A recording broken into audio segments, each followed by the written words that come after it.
Good day everyone. This is the second day after our wedding anniversary. So, June 19. In the Philippines, this is the celebration of our national hero, Jose Rizal's birthday. Hindi ko yung malilimutan kasi after that, ako naman, 19. So, tingnan nyo to, ang ganda-ganda ng pionis namin. Nagbukahan lahat. Samantalang, I hope nag-i-enjoy kayo sa pionis na pinapakita ko. Super lalaki. Tingnan nyo. Hindi na nagkasya sa frame. These are really gems for me. Ganda. Tapos yung columbine ko biglang nag-bloom din. So we just came from Peace Art Nurseries kasi they might be closing at the end of the month.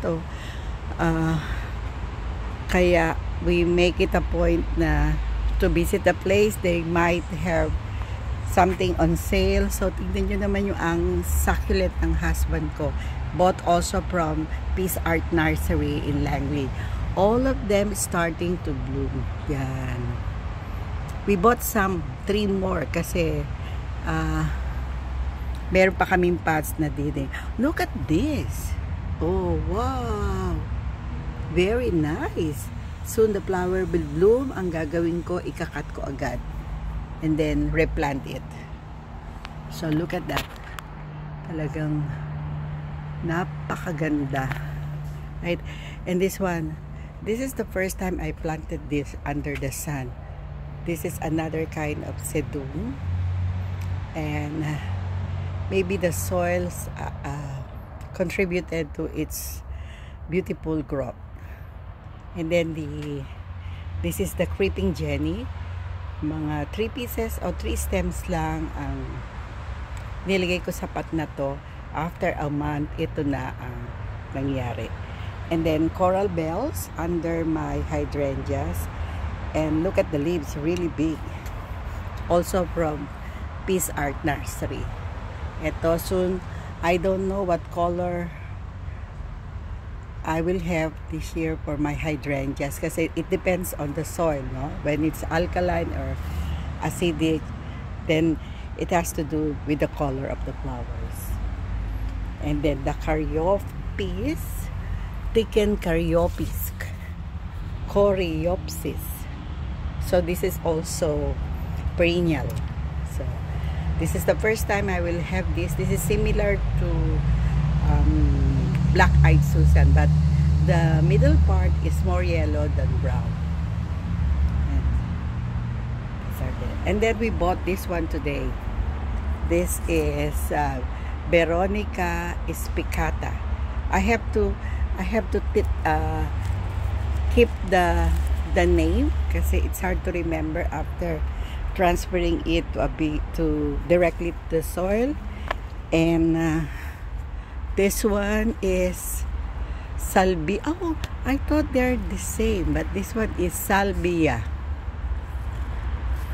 It's also a perennial. And look at this, salvia sylvestris.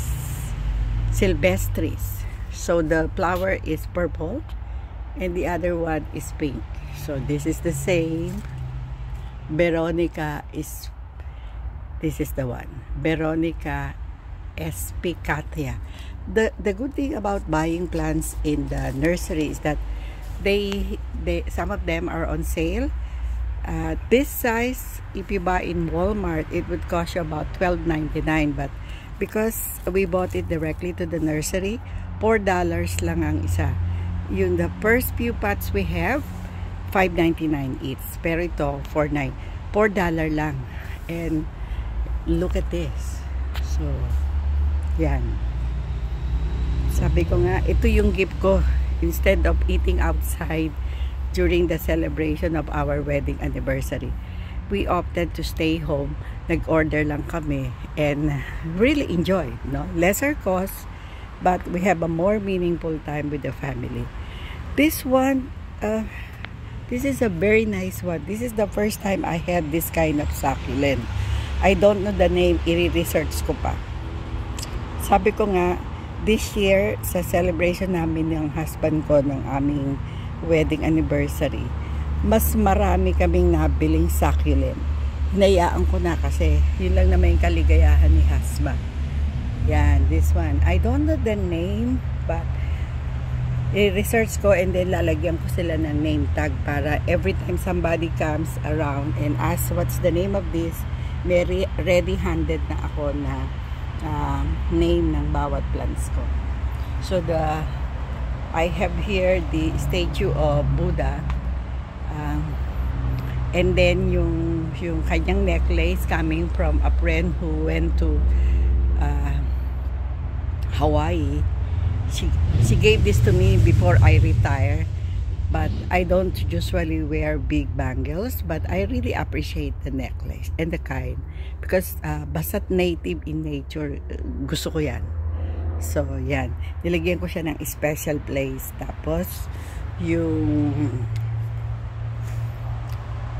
isa pa yung yellow kasi parang ang husband ko more inclined to yellow and pink. No, so wala pa akong masyadong purple and blue, kaya yung mga binili namin ngayon purple and pink naman. So yung hostas na pinaghati-hati namin, it's soon striving silang lahat.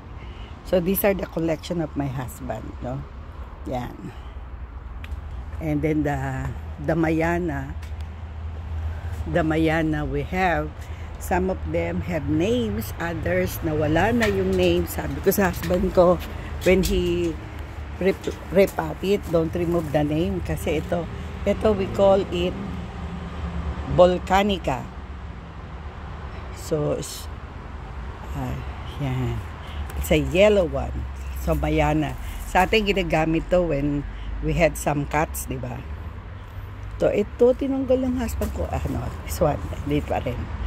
This is Inferno. Wow, what a name. Coleus, no? Inferno Coleus. Yan, meron akong name tag for that. Lalagyan ko to. And this one is Coleus din. Coleus Saurus. Yan. May mga name, no? Good to know. Hindi tinanggal lahat ng husband ko yung mga name. And this one is Guy's Delight. Yan, Guy's Delight. Yan, this one is Guy's Delight. And this one is Vine Bino Coleus. Kasi siguro yung color niya more on purple, violet. This one, wala ang pangalan. So, this one is,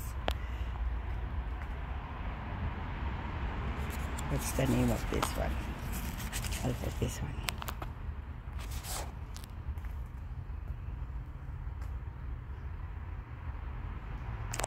Marble Maria. And this one, nawala yung name tag. Ayun.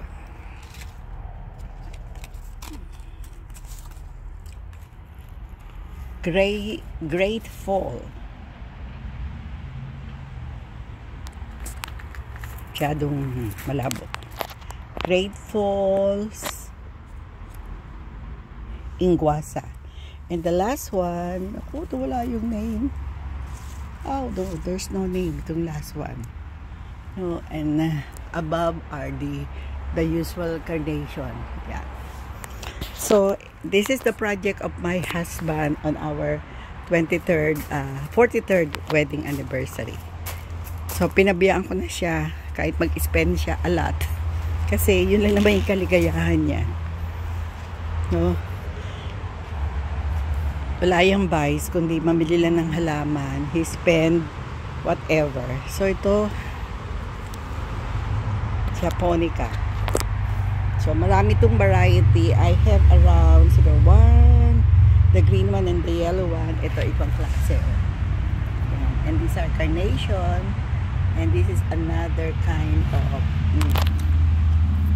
perennial. This is Brazen Samurai. Brazen Samurai. Different kind of daisies, no? Ito, Mayana Coleus. So, meron pa siyang mga little house of the prairie.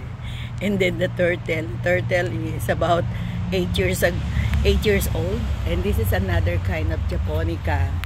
And of course, this one almost dying. Kailangan ko ng ayusin. So ito yung entrance. Looking from this side, ito yung ginawa ni husband during our celebration of 42nd year. So, 1 year old na to. Kita nyo yung angel, no? Na tinago ko, and then sabi ko, let's see if we place it there and during winter kung mag-survive siya. And it survived, of course. Yan. So, ayan. Yung entrance. So, going back. Yan. Even at downside, sige nyo yung aking peonies lumalabas. Yung maiden form nasa baba. Yung may yelong maliliit. I also have that one in my front yard. So, yan yung garden.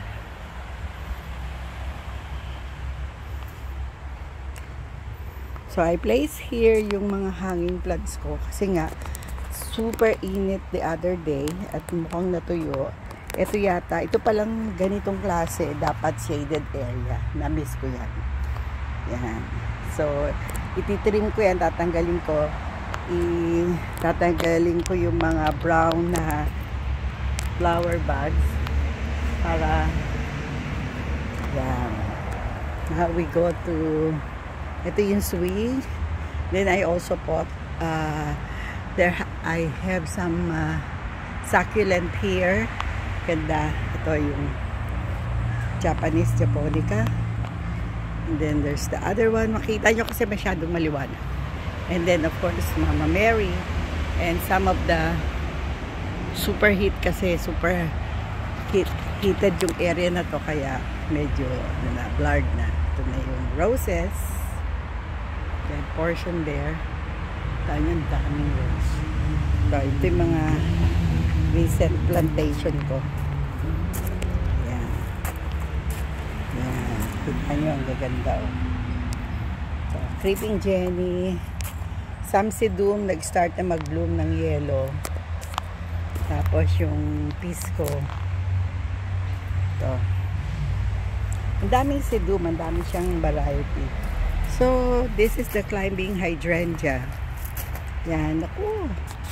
Siguro ilang weeks from now, makikita natin yung flower. First time na it grows this big. Tagal pala, it took 3 years bago siya maging bush and maging climbing. And then this one, yung mint ko, side by side sedum. And super liwanag. I think I have to go this way. Super liwanag.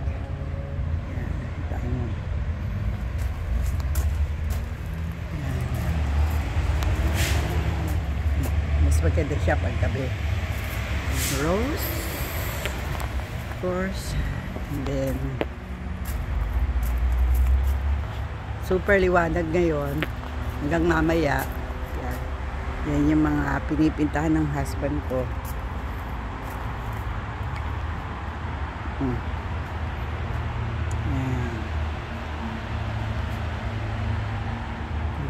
Ang dami talaga. At the back of Mama Mary, nabuhay din yung rhododendrons. Then may mga white roses na nalilip na so this is all for now. So eto, later on ilalagay na, magre-replant kami ng nabili naming perennial para paikutan itong conica na sinasabi ko sa inyo, no. It's a tropical plant pero nag-survive during winter. So madami pa kaming gagawin, and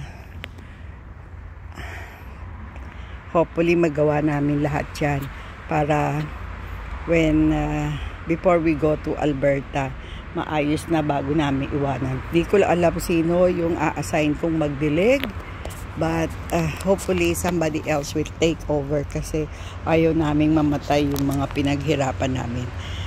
So enjoy talaga kaming mag-asawa sa garden na ito, and we are blessed kahit paano meron kaming small place to enjoy with, especially now na medyo matatanda na kami.